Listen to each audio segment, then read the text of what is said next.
1 триллион 823 мільярды 200 мільёнаў даляраў. Вы можете сабе ўявіць такую суму? Калі акругліць, то гэта 2 трыльёны, 12 нулёў, між іншым. Як басейн з грашыма ў Скруджа Макдака. Просто сінонім слова «дафіга». Менавіта такую суму налічыў Беларускі дзяржаўны камітэт па маёмасці Госкомімущества за шкоду, нанесеную БССР нацыстамі ў гады Другой сусветнай вайны. Гэта лагічны фінал справы пра так званы генацыд беларускага народа. Некалі я ўжо пра яе распавядала. Дык вось, фінал справы – рахунак. Рахунак калектыўнаму захаду. З мёртвых нацыстаў грошы ўжо не страсеш, а вось жывыя вы, багатыя жывыя, вы плаціце. З вами Кацярына Ваданосава ў серыі перадач «Трызуб і пагоня». Сёння я не буду спрачацца з Госкомімуществам і нават з генпракурорам Шведам і яго калькулятарам не буду спрачацца, бо зноў скажуць, што я рэабілітую нацызм. Сёння я прапаную падумаць у іншым накірунку. Чаму, уласна, ніякіх рахункаў Госкомімущества не выстаўляе Маскве? Ці, можа быць, ніякай шкоды з расійскага боку не было ніколі? Толькі цукерачкі, Дед Мароз на блакітным верталёце прыязджаў. Тэма на падумаць. І насамрэч гэта цяжкая тэма, калі адрынуць іронію. А вы, калі можаце, пішыце ў каментарах свае думкі пасля прагляду. Добра? Канечне, калі вам гэта бяспечна. Дзякуй, пачынаем. Давайце ў якасці інтэрмедыі.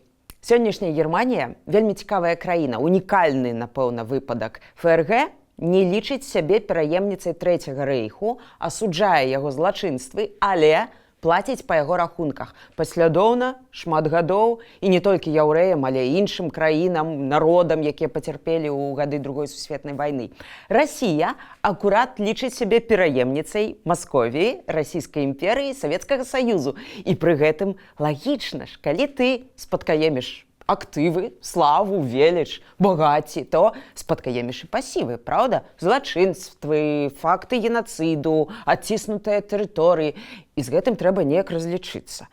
Калі, скажыце мне, ці лепш напішыце ў каментарах, Расія камусьці плаціла нейкія там кампенсацыі за свае вось гэтыя дзялішкі фінам, палякам, літоўцам, латышам, эстонцам, крымскім татарам, казахам, грузінам, чачэнцам, інгушам. І гэты спіс можна доўга-доўга працягваць, вы самі ведаеце. За ўсе дэпартацыі, спаленыя грады, разрабаваныя нацыянальныя багацці, знішчэнне элітаў, трафейную у двукосці працоўную сілу, якую ў Сібір гналі.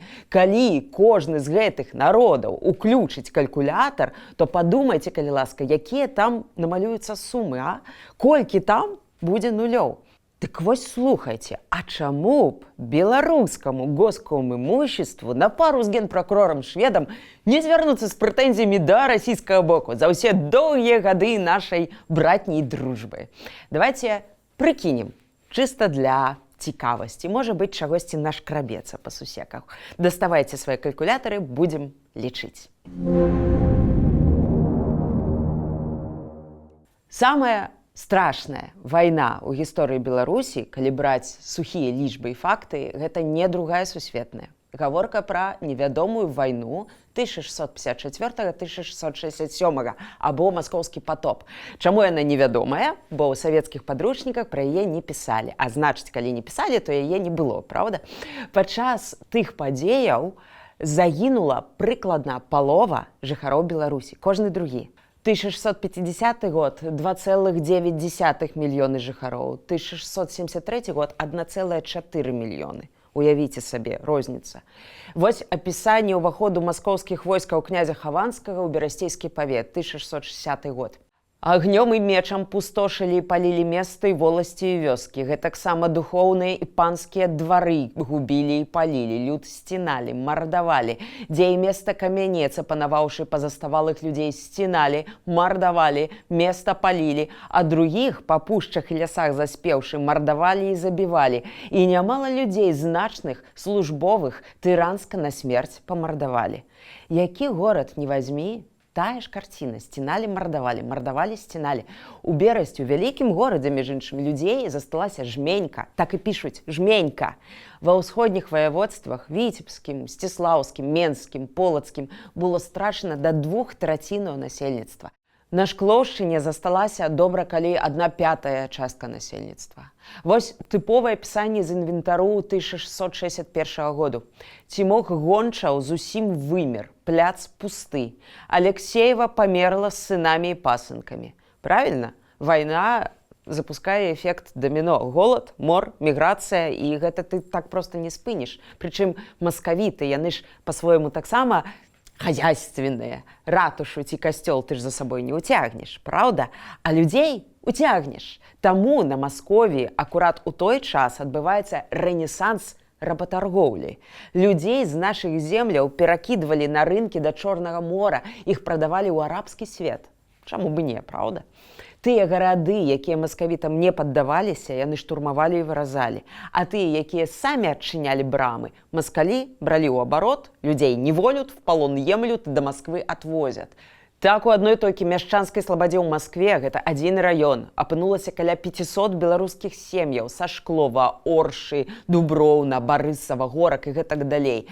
Бо рамеснік, ён як айцішнік зараз, ты яго сабе вазьмі, і ён табе заробіць грошы. Чалавек як каштоўны інвентар. І вось іх і цягнулі. Нечакана беларусаў у Маскве стала 10% насельніцтва. Гэта цікава. Добры цар-бацюшка Алексей Михайлович Цішайшы спыніў гандаль так званымі літоўскімі нявольнікамі ці Літвою толькі 27 траўня 1665 году. Бо гэта, бачце, імідж яму псавалы. Ніколі не думалі, дарэчы, адкуль у нас у фальклоры столькі ўсяго пра жабракоў, іх звычаі, песні. А вось час невядомай вайны – гэта акурат час, калі жабрак стае абавязковым элементам нашага ландшафту. Ён жабруе не таму, што працаваць не хоча, а таму, што ў яго нічога, нікога не засталося, ён усё страціў. У местах і мястэчках нашых Вялікага княства Літоўскага бядоты такая вялікая моцна множылася, што ўсе вуліцы і месцы імі запоўнены, адкуль немалая нагода для розных хваробаў і заразы. Гэта час спаленых вёсак, гарадоў, ваколіцаў, пустых прасторах. Па апісаннях едзеш, а нічога жывога няма. Дзень, два. У заможным некалі Магілёве каля паловы дамоў засталіся пустыя, нібыта вакуумная бомба нейкая разарвалася. Ці вось вам прыклад. З інвентару маёнтку Попель, 1663 год. Там была вёска Пупішкі, яе спалілі, і ад яе застаўся адзін чалавек, і той сышоў у лес. Адзін застаўся крыс-урбашанец, але дзеля беднасці, не могучы жыць там, перабраўся ў лес і там жыве. Вось вам такая беларуская хатынь 17 стагоддзя. А колькі такіх было? А хто пра іх памятае зараз? Сябры, калі вы лічыце, што тое, што я раблю і кажу, важна, я вельмі спадзяюся на вашу падтрымку, бо такую гісторыю сёння ў Беларусі ў школах не распавядаюць, яна забароненая. Падабайка, падпіска на канал, каментар, усё гэта вельмі важна для пашырэння нашай праўдзівай гісторыі. Ну і донат, канешне, калі вы хочаце, каб мы выходзілі і надалей, калі вы не ў Беларусі і вам гэта бяспечна. Дзякуй вялікі.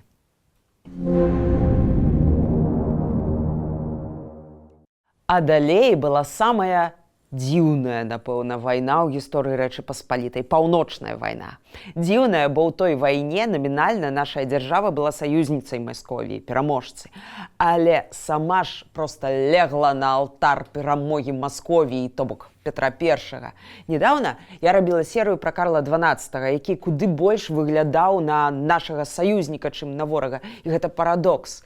І тут гісторыя нават не пра тое, навошта цар Пётр Алексеевич знішчыў даўні полацкі замак, узарваў полацкую Сафію, нашу нацыянальную святыню. Што там у яго было на розуме, да і, напэўна, яшчэ з пахмелля, хто ж вам скажуць. Найбольш характэрная ў гэтым плане гісторыя – гэта, напэўна, Магілёў.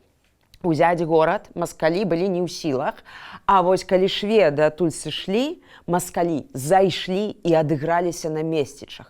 Чорны дзень у гісторыі гораду, 8 верасня 1708 году. Горад абярнуўся за адзін дзень ад агню ў попел і парахно, бо на загад цара Пятра Алексеевича Масква, калмыкі і татары у вышэй памянуты дзень роўна з усходам сонца абкружылі места з усіх бакоў. Божыя цэрквы, патроху заняўшыся агнём, валяцца на зямлю, царкоўныя купалы гараць, а бляхі ад вогненнага шалу лятаюць па паветры, як птушкі. Горад проста перастаў існаваць. Колішні багаты Магілёў на Дняпры, усходняя праваслаўная сталіца ВКЛ. Яна стала магілай.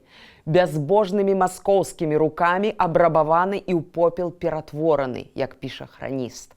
А ў дадатак мы не будзем забывацца, што горад быў яшчэ і пракляты маскоўскімі папамі. А самае бессаромнае ў гэтай гісторыі тое, што ўсе грахі пасля звалілі на шведаў. У советской истории Северной войны мы читаем: «Заняв Могилев, шведы подвергли город ограблению и разрушению». Колькасць насельніцтва нашага краю падчас паўночнай вайны зноў зменшылася на траціну. Было 2,2 мільёны, стала 1,5 мільёнаў. То бок, глядзіце, народ толькі-толькі пачаў патроху аджываць пасля маскоўскага патопу, і тут новы патоп. І мы зноў вяртаемся да 1,5 мільёнаў. Ад Беларусі зноў засталася пустка, трупярня. І тут вы, канешне, цалкам справядліва можете запытацца: «Катя, гэта ўсё было 300-400 гадоў таму, аб чым ты? Хто старае памянет, таму глас вон». А давайте мы ўключым наш віртуальны калькулятор, той самы, як у Белгоскомимущества. Ёсць, напрыклад, панятак «упушчаная выгада». Тая выгада, якую наш край мог атрымаць, калі б не вайна. Колькасць дзяцей, якія маглі нарадзіцца і не нарадзіліся. Колькасць грошай, якія маглі прапусціць праз свае рукі людзі, якіх забілі ці ўгналі Маскву. І вось падумайце, тут 1 мільён чалавек, там 1 мільён чалавек. Колькі яны маглі б зарабіць, збудаваць, колькі нашчадкаў яны бы маглі па сабе пакінуць. Насельніцтва Галандыі ў тыя самыя 1660-е гады акурат недзе пад 2 мільёны. Так яны збудавалі цэлую цывілізацыю. Таму і Рэмбрандт іхны быў багатым чалавекам. Купцы інвеставалі лішак грошай у ягоныя мастацкія творы, прыкіньце. Бо грошы там пускалі ў абарот. Адна здзелка нараджала 10 іншых здзелак. І так яны будавалі свой эканамічны цуд. А зараз параўнайце, у Беларусі ад 17 стагоддзя фіксуецца неверагодная колькасць скарбаў у зямлі. Класна, археолагі гэта вельмі любяць, канешне. Але калі чалавек закопвае грошы ў кубышцы, значыць, ён не давярае месцу і серадовішчу. Яно агрэсіўнае для яго. Таму зарабіў, закапаў, не пусціў гэтыя грошы ў абарот, не збудаваў на іх млын, мылаварню, не купіў коней, не купіў карціну Рэмбрандта. Гэта грошы, якія выпалі з эканомікі, бо нафіга табе будаваць млын, калі прыйдзе маскаль і яго спаліць. Банк? Які банк? Маскаль зойме горад, вывезе твой банк. На тэрыторыі сённяшняй Беларусі адзіны манетны двор у 17 стагоддзі ў Берасці рабіў медную эрзац-манету, каб плаціць войску. Вось і ўсё. Манетныя двары ў Менску, у Полацку ці Магілёве, яны ніколі не паўсталі і не маглі паўстаць, бо які сэнс? Бо прыйдзе маскаль і ўсё забярэць. Не таму, што тут дзікі край, а таму, што побач Масква. Як тут, скажце мне, падлічыць, колькі грошай і магчымасцяў мы ўпусцілі? Дзякуй Маскве, дзякуй іхным праваслаўным царам, нізкі паклон.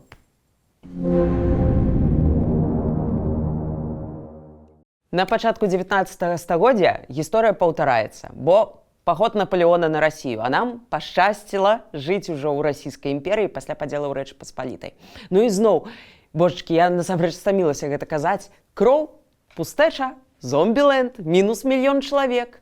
У канцы 1812 года ў Менску 3480 чалавек. Гэта проста вялікая вёска. І хто вінаваты? Наполеон? Ну, напэўна, Наполеон. Толькі вось дзіўна, падчас акупацыі Швейцарыі французамі ніякага мінус 1 мільён швейцарцаў не адбылося. Іх усіх разам тады было толькі 1,5 мільёны. Куды больш швейцарцаў загінула, напрыклад, падчас паходу туды Суворава ў 1799 годзе. Так а чаму ў нас тады мінус 1 мільён? Бо Расія ўжо тады, ў 1812 годзе, практыкавала што? Правильно, тактыку выпаленай зямлі. Мы адыходзім і ўсё за сабой палім. Вынік – голад, хваробы і чарговы мінус мільён дэмаграфічны крызіс. Сам рэгіён стае проста тады нецікавым, бо нічога добрага, як кажуць, тут не вырасце. Ускраек імперыі, нейкае захалусце. Гэта ж таксама важна. Мы пра гэта забываемся часам.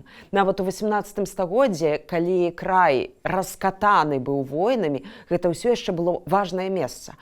У горадні, напрыклад, надалей праводзяцца соймы Рэчы Паспалітай, пад іх будуецца цэлы палац. А ў Расіі мы калонія. Што тут будуецца? Брэсцкая крэпасць? Стары барочны горад знеслі, людзей адсялілі на пару вёрстаў на ўсход і збудавалі вось гэтую зорку смерці. Палац Паскевіча ў Гомлі, як сядзіба каланізатара графа Паскевіча, які спецыялізаваўся на падаўленні мяцежоў і народцаў. Турма ў Менску будуецца. У горадні будуецца турма. Наце, карыстайцеся. А яшчэ будуюцца вінакурні, правобразы спіртзаводаў, масава і паўсюдна, бо ў кожнай калоніі мае нешта вырабляцца, праўда ж? Дык вось, у Беларусі ў 19 стагоддзі такім каланіяльным таварам стаў спірт для ўнутранага і знешняга гандлю, бо яго прадавалі па ўсёй імперыі і паілі гарнізоны, якімі была напічканая проста Беларусь. Ну і сялянам, канешне, каб ім весялей жылося. То бок, адносна мірнае 19 стагоддзе стала не часам росквіту, а часам забітасці, беднасці, алкагалізацыі. 90% беларусаў вясковыя жыхары, бо гарады так і не аправіліся ад ранейшых катастрофаў. У мястэчках жыткі, бо рыса аселасці. А беларус, не ведаю, давай ары, зямлю, вазі, бульбу на вінакурню. Бульба ж, дарэчы, як сельгаскультура, яна на спірт у нас вырошчвалася, не на дранікі зусім. А калі неўраджайны, ці, як казалі, мокры год, то расійскі чыноўнік табе скажа: гэта твая праблема. 1855 год, на 100 народжаных у Гродзенскай губерні, 218 памерлых на вёсцы і 315 у гарадах. Дзесяцігодка 1851-1861. Ніякай вайны няма, але Гродзенская губерня страціла кожнага 8-га жыхара.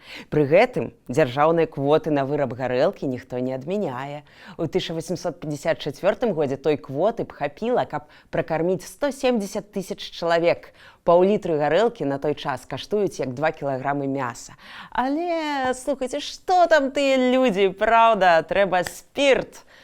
На фоне вось гэтых усіх злыбедаў і неўраджаю сярэдзіны 19 стагоддзя, як пішуць этнографы, вёска не проста бухае, вёска звярэе, адраджаюцца звычаі з нейкіх дзікіх векапомных часоў. Напрыклад, закапаць жыўцом бабку, каб выклікаць дождж. Гэта рэальны выпадак з Гродзеншчыны.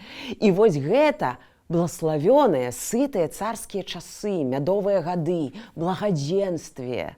Пра тое, што тут рабілася ў часы студзеньскага паўстання, 1863 год, я не буду казаць, бо я не хачу адымаць хлеб у свайго калегі Васіля Калача, які на нашым канале пачаў адмысловы відэапраект на гэтую тэму. Я назаву ўсяго толькі суму кантрыбуцыі, якую наклалі маскалі на мясцовую шляхту.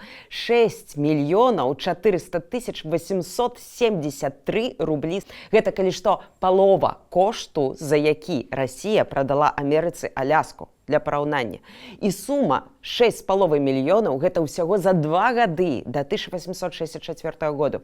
А паборы цягнуліся ажно да 1897 году, калі ўжо паўстанцы папаміралі, і тыя, хто іх вешаў, папаміралі таксама. Напэўна, вы ўжо стаміліся, як і я па шчырасці. Але мы працягваем лічыць, бо госкомімущества без нас не справіцца. Як яны будуць выстаўляць рахунак Маскве, калі нічога не ведаюць, праўда? Усю апошнюю траціну 19 стагоддзя сяляне літаральна бягуць з Беларусі. Адмянілі прыгоннае права, супер, і яны пайшлі. Але ты ж так проста не выедзеш на захад у Амерыку з расійскай імперыі, як ехалі ірландцы, напрыклад, пасля свайго вялікага голаду. Таму беглі на Урал, за Урал, пры Байкале. З 1885 па 1900 толькі на Урал з 5 беларускіх губерняў з'ехала 100 000 чалавек. Лічылася, што там вальней жыць, што там голаду няма. Калі працуеш, то заробіш. Беглі таксама на Донбас, у Рыгу, у Маскву, паўсюдна. Быў тэрмін селянін-адыходнік, той, хто пакідае наседжанае месца.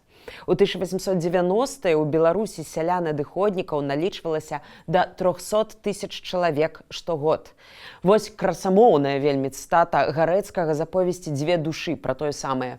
Беларус у белай кашулі здабываў царам сярэднюю Азію і ішоў на вечныя часы за сваю веру ў Сібір, і вызваляў балканскіх браткоў з турэцкай няволі, і насыпаў чыгункі па ўсяму сходу Еўропы. І дзе толькі, апроч хіба свае бацькаўшчыны, не капаў у горах руду, не спушчаў ваду з гнілых балот. Пацягнуўся народ з вёскі хто куды, у Пецярбург і Маскву, у Рыгу і Адэсу, Тыфліс і Варшаву, і ў далёкую заморскую Амерыку, дзе ёсць дзіўны горад Нью-Йорк. Магчыма, акурат у той час у Беларусі, як у кожнай каланізаванай краіны, выпрацаваўся рэфлекс самаадмаўлення, адмаўлення сваёй мовы, каранёў, традыцыяў, бо з гэтым асацыюецца толькі бядота, галеча, а штосьці вартае, гэта там, за мяжой, недзе там, далёка. І самы ўдалы чалавек гэта той, які з'ехаў, каб ніколі не вярнуцца. Колькі людзей мы згубілі, колькі магчымасцяў. У той час, калі суседнія дзяржавы і народы стваралі навуку, прамысловасць, калі там утвараліся прамысловыя цэлыя дынастыі з капіталамі, Беларусь была вось гэтай шэрай ускраінай, а народ беларускім племенем. І праўда, што? Племенем. І вось хто гэта ўсё падлічыць? Колькі каштуюць тыя людзі? Нават не прымусам выселеныя ў Сібір, а тыя, хто самавольна ехаў за лепшай доляй, бо тут, на радзіме, тэрыторыя без будучыні. 20-е стагоддзе. Тут наш калькулятар павінны проста перагрэцца і зламацца. Па-першае, сусветная. Расія зноў выкарыстоўвае тактыку выпаленай зямлі пры адступленні, узарваныя масты, знішчаная інфраструктура, вялікая і забытая дэпартацыя, якую мы сарамліва дасюль называем словам бежанства, быццам людзі самі беглі немаведама куды, на Волгу, у глыб імперыі. Ад 1,5 до 2,5 мільёнаў беларусаў аказаліся ў той час у Расіі. Кароткая ілюстрацыя з 1915 года. На станцыі Мінск чакаюць пасадкі, ляжаць на платформах і пуцях 3000 бежанцаў, па большай частцы жанчыны і дзеці. Вакол станцыі ў гарадской мяжы іх каля 10 000. Ніхто медыцынскай дапамогі не атрымліваў. Між тым хворыя, нават халерныя ў значнай колькасці. 1929 год. У БСР пачынаецца раскулачванне. За адзін дзень, 28 жніўня 29 года, створана 143 калгасы. А не хочаш? Сібір. І так пачынаецца голад. Пра голад у БСР я рабіла асобную серыю. Паглядзіце, калі ласка, калі яшчэ не глядзелі. І голад той паўтарыўся пасля яшчэ раз у 46-47 годах. І ўжо не толькі на Гомельшчыне і Магілёўшчыне, а па ўсёй БСР. Маленькая ілюстрацыя з запіскі сакратарам ЦК КПБ Гусараву і Ігнацеву.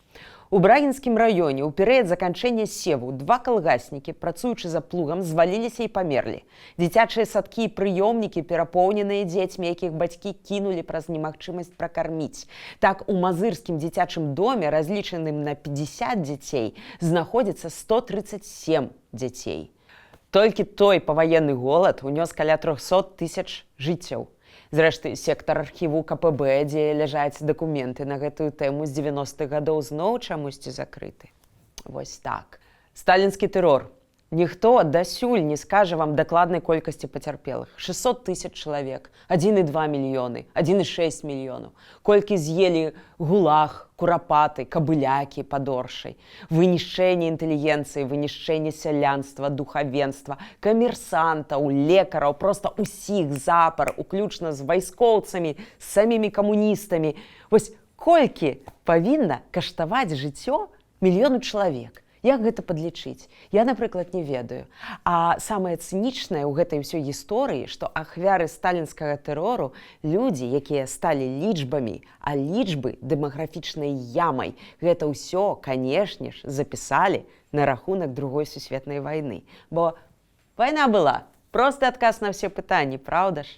На пачатку серыі я насамрэч зараклася казаць пра падзеі вайны, але мне вось проста цікава. Ці улічаныя ў лік ахвяраў нацызму, за якія зараз выстаўлены рахунак, тыя дзесяткі тысяч беларусаў, якіх мабілізавалі ў Чырвоную армію летам 44-го і кінулі як гарматнае мяса на штурм Кёнігсберга, напрыклад, ці на штурм Берліна, калі хутчэй, калі мінныя палі можна людзямі размінаваць, бо трэба ж у Маскву справаздачу хутчэй даваць. Ці улічаныя сярод стратаў часоў вайны разбомбленыя беларускія гарады, але не ў 41-м, а ўжо ў 44-м годзе, калі Чырвоная армія наступала. Гэта ж не немцы тады Менск бамбілі, савецкая авіяцыя.